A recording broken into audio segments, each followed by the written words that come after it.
I got bad news and bad news. The first bit of bad news is that Jack Hughes might have sustained another right shoulder injury. And the other bit of bad news, the Devils got shut out by the Golden Knights 2-0 in Sin City. Just when you thought it couldn't get any worse. We have a lot to break down in today's episode of Locked On Devils. Buckle up, everybody. You're Locked On Devils, your daily podcast on the New Jersey Devils. Part of the Locked On Podcast Network, your team every day.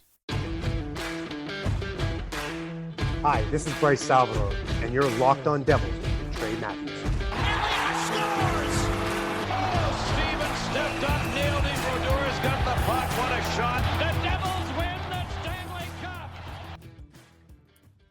Alrighty now, what is up, New Jersey? Welcome back to the Locked On Devils podcast. Here at the Locked On Network, I'm your host, Kyle Chalky play announcer, Devils Rider Pucks Pitchforks, and also part-time credential media member, Trey Matthews. How does that old saying go? It can't get any worse? Well, I think we have to make an exception for the New Jersey Devils because it can always get worse. What happened?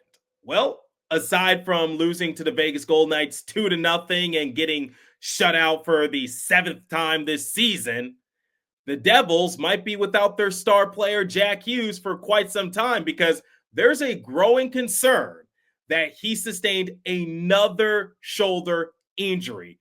And as we all know, he has a track history when it comes to injuring his shoulder. So that's what we're going to talk about in today's episode. In the first segment, I will share my main takeaways from the game against Vegas.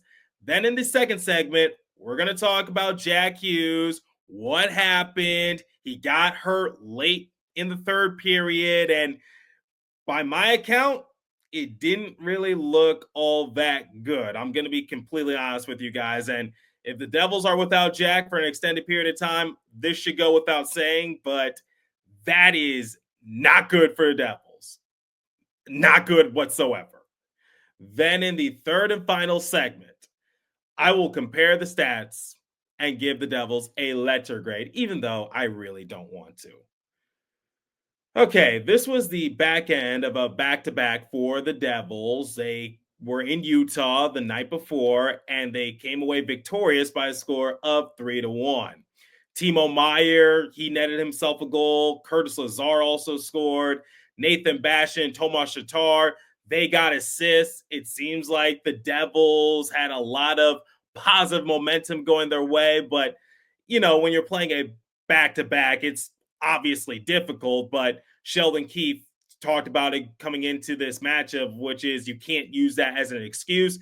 You have to be fully energized and ready to go because this was said ad nauseum during the broadcast, which is the Vegas Golden Knights are a very difficult team to play against, especially inside T-Mobile Arena.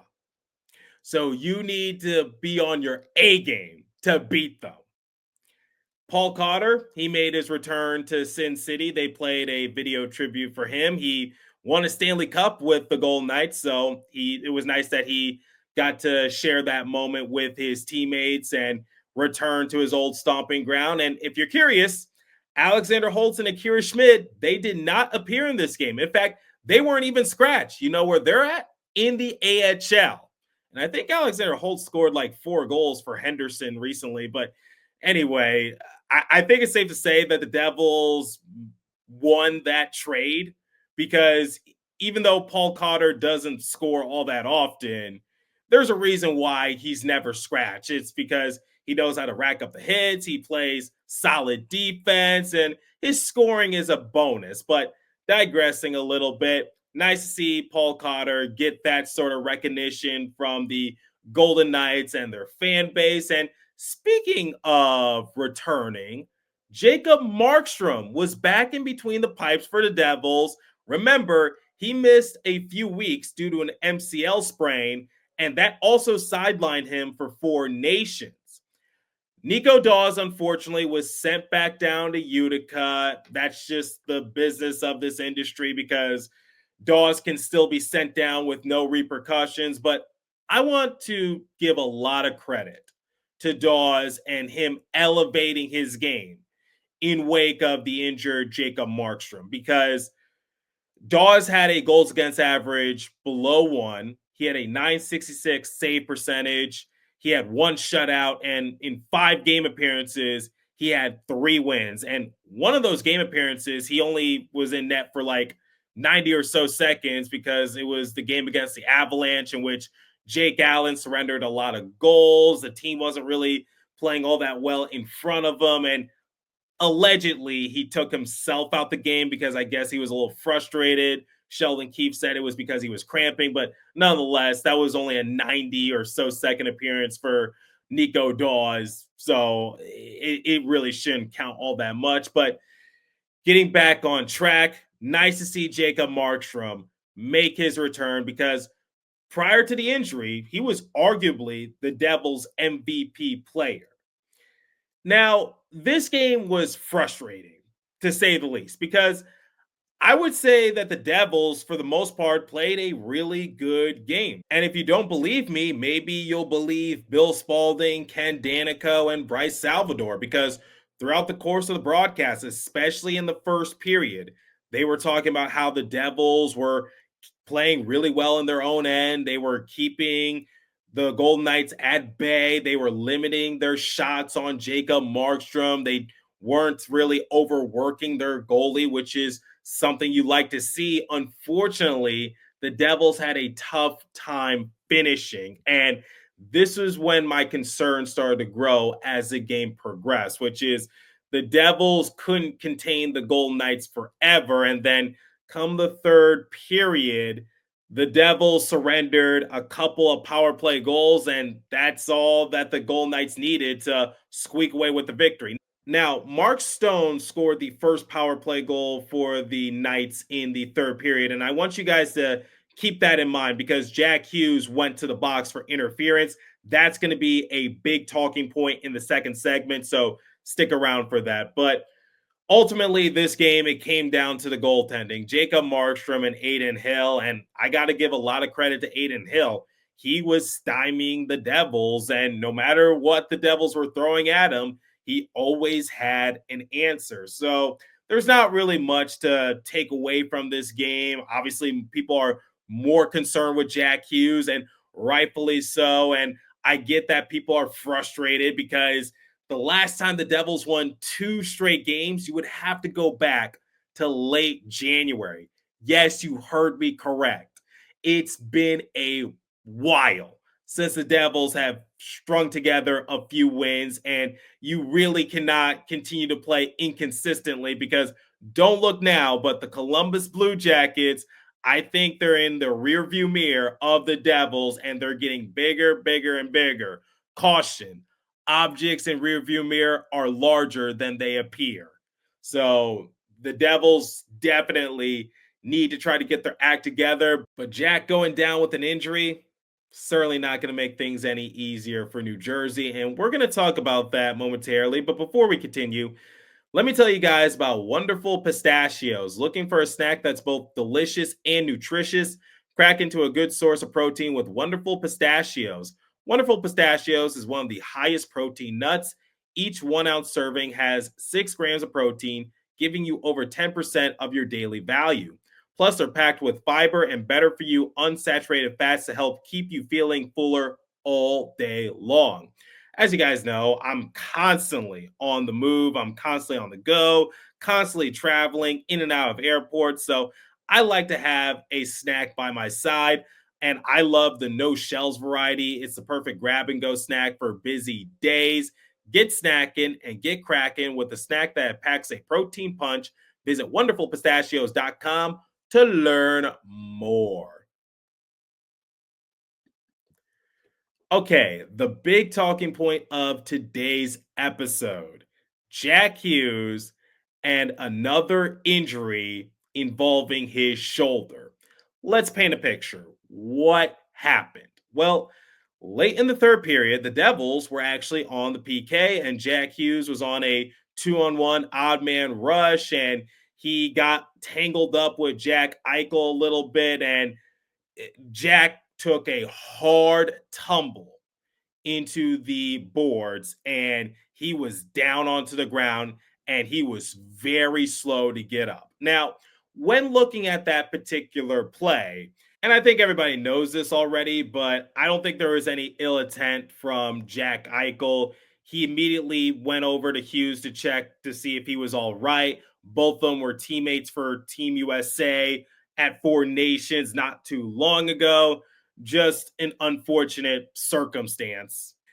I guess you could have dinged Eichel for tripping, or I was okay with the no call because the contact was minimal. But here's the thing: Jack was given an interference call earlier in the period for a similar matter. And the fact that Jack Eichel didn't get a penalty and got away scot free, I think that's what angered someone like Sheldon Keefe and the entire Devils discourse because it seemed like the officiating was a little inconsistent. Like I said, if you were to ask someone like me, I was perfectly content with the no call because the contact was very small, like I said. But the thing is, I could kind of understand why people are upset about it because the Devils were down 2-0 and they were down 2-0 due to power play goals. It's not like the Knights scored 5-on-5. So that kind of changes the outcome of the game, if you know what I mean, because throughout the course of the game, nothing was being called. The referees were letting the players play, and I didn't have a problem with it, but I can understand why people were ticked off about it. And Sheldon Keefe, he was yelling at the officials. And I like that from Sheldon Keefe. It shows that he has the players back, but Sheldon Keefe was given a game misconduct and he was ejected. Now, I'm just going to talk about this briefly, and I will actually leave a link in the description to an article that talks more about the matter because I don't want this to be the focus of this segment. But Wes McCauley was one of the officials for the game against the Knights and the Devils, and there seems to be a history between McCauley and Keefe, and it goes back to Keefe's coaching days with the Toronto Maple Leafs. And there was this whole discussion on the Leafs discourse that McCauley would officiate a game unfairly against Sheldon Keefe, especially in the playoffs. Like I said, if you want to learn more about the matter, I'll leave a link in the description to an article that goes into more detail. But in that particular circumstance, Sheldon Keefe got the ejection. Now let's shift our focus back to Jack Hughes because he was seriously hurt and he was favoring his right shoulder. And from the looks of it, I am not a doctor, so please take what I say with a grain of salt. But just from my perspective, I noticed that Jack Hughes had a tough time moving his arm. It seemed like he was trying to lift his arm, but he couldn't. Like he would lift it like half an inch and then he would instantly feel pain and then hunch over even more. So, what that tells me is that maybe it could be a broken collarbone or maybe it could be a dislocated shoulder, but either circumstance is not good for the Devils. But just looking at it in real time, it was a big time crash into the boards, and Jack looked to be in serious pain. And Ken Danico even said that it was scary, and just the silence from Bill Spaulding, Ken Danico, and Bryce Salvador, three talkative individuals, just speechless, flabbergasted, lost for words. That says something about the matter. You knew that it was serious and that this could be really bad for the Devils. Sheldon Keefe was asked about it post game. He said that he had no update on Jack and that he's going to have to get evaluated, which is not really good. But as we all know, Sheldon Keefe will usually say post game that a player is going to miss significant time. He did it for Jacob Markstrom. He did it for Eric Haula. But I don't want to seem too optimistic because he did say the same thing for Nico Hischier, saying that Nico is going to be day to day. He's going to get evaluated, see what the circumstance is. And Nico Hischier, he missed a few games. So, yeah, We'll see what happens. The Devils have one more game remaining on their road trip. They're going to play the Dallas Stars tomorrow night, and then they're going to play the Winnipeg Jets in New Jersey on March 7th. But it's a concerning thing for New Jersey because I did some sleuthing. I went back to the game against the St. Louis Blues on November 3rd, 2023. And remember, Jack took a tumble in that game as well. He went crashing into the boards, the backboards, and he was holding his right shoulder. If you recall, Jack Hughes missed significant time after that collision. And when he came back, he re-aggravated that shoulder because in the game against the Chicago Blackhawks in January, he slipped up on his own skates, fell back, missed time again, came back, wasn't 100%, and then it was revealed that he was going to need season-ending surgery, even though the Devils were already pretty much mathematically eliminated from playoff contention. So the fact that Jack might have re-aggravated that same shoulder, the right side, that's not good. And this collision against the Knights, it looked even worse than the collision he took against the Blues last season. If I'm being completely honest, the collision looked louder and faster. So how does this impact the Devils? Well, I'm going to be completely honest with you guys. If Jack is going to miss significant time, obviously that's not good, but I'm going to be completely honest with you. If Jack is out for like weeks or months, this season's going to be over. I'm sorry. Because we saw how the Devils struggled without Nico Hischier. And if you take Jack Hughes out the equation, that's even worse because Jack is arguably your best scorer. And sometimes the Devils have trouble scoring. We saw it in this game against the Golden Knights. And if Jack is not in the lineup, you're really in a pickle. I said in the first segment, even though the Devils are in the playoff picture, they're not in a comfortable position because don't look now, the Blue Jackets are right behind you. So if the Blue Jackets continue to rack up the wins and the Devils continue to play inconsistent, that points cushion is going to get even smaller. And forget about being top 3 in the Metro. Forget about the wild card. Before you know it, the Devils will be out of the playoff picture. And we've been talking for like over a month. When are the Devils going to get their act together? Do you think they're going to get their act together when they lose their star player in Jack Hughes? No, it didn't happen for Nico. And if Jack's out, the season's done. It's just going to be wash, rinse, repeat from what we saw last year. And even if the Devils make it to the playoffs, I don't think they're going to make any noise. I didn't think they were going to make much noise in the playoffs this year. Because even if you get someone like Kyle Palmieri, Ryan Donato, or Jake Evans, yes, that does improve your team. That does give you more depth. That gives you better scoring options on your bottom 6. But just adding someone like Donato, Evans, or Palmieri to your roster, it doesn't instantly make you a contender. I'm not trying to minimize them. I'm just saying, like, the Devils need to fix some other stuff come the offseason. And coming to the trade deadline, which is a few days away, it could impact how Fitzy approaches it, because I talked about it in one of my more recent episodes, but the Devils don't have many assets to trade away. Like, you're not going to get much for players like Tomas Tatar or Curtis Lazar. You don't have a first round pick. And there's some players who have clauses on their contracts, which makes it even more difficult. So someone like Eric Halla, no trade clause. He's not going anywhere, whether you like it or not. So even if you do get Ryan Donato, what difference does it make now that Jack Hughes is out for an extended period of time? Just putting that out there. So, yes, I am very concerned for the health of Jack Hughes, because if he's out for an extended period of time, this Devil season, they're going to be on death's door. They need Jack. And let me just make something perfectly clear.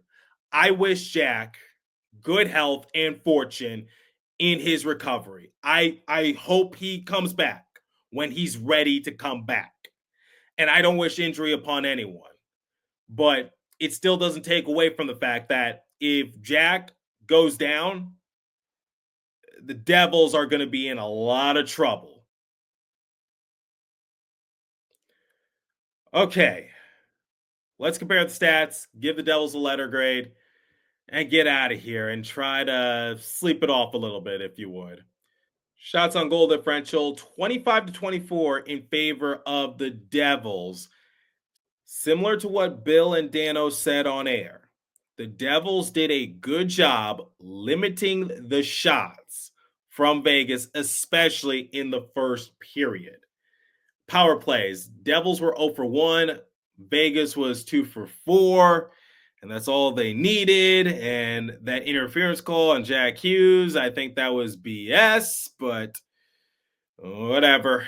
Hits 23-20 in favor of the Devils, giveaways 18-12 in favor of the Devils, takeaways 5-2 in favor of Vegas, block shots 12-10 Devils, time spent in the penalty box 8-2 Devils. Okay. If I had to give the Devils a letter grade, this is tough. I will give them, I got to give them a D, just a solid D.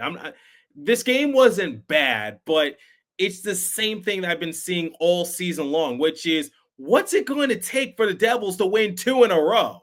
That's all I'm hoping for at this point. Can they win 2 freaking games in a row, please?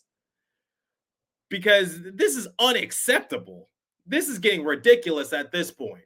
And I'm tired of saying the same thing, which is, oh, they'll turn it around, they'll change, they'll do this, they'll do that. No. Out the window.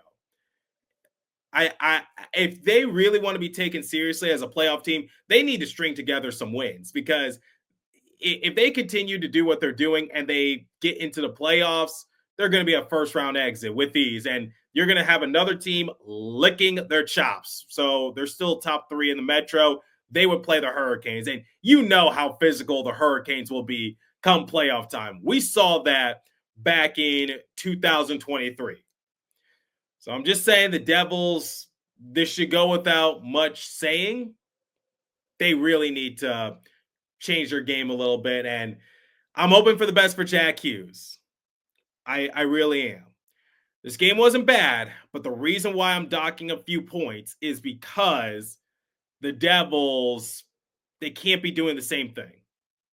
And that's just the disappointing factor. And I'm also trying to go a little easy just because Jack Hughes did sustain an injury, and I'm sure that's everyone's main concern, and rightfully so. Okay, so let me know your thoughts. What do you think is going to happen to Jack Hughes, and what happens to this Devils team if he's out for an extended period of time? I'm curious to hear your thoughts. Leave a comment down below if you're watching on YouTube, if you're listening on podcast streaming service. Hit me up on my personal X page app at TreyMatt4 or the show's X page app at Locked On Devils. As for today's episode, that's all the time I have for you. Continue to stay safe. Have a wonderful day in New Jersey. Go Devils. I'll catch you guys next episode. Thanks for listening once again.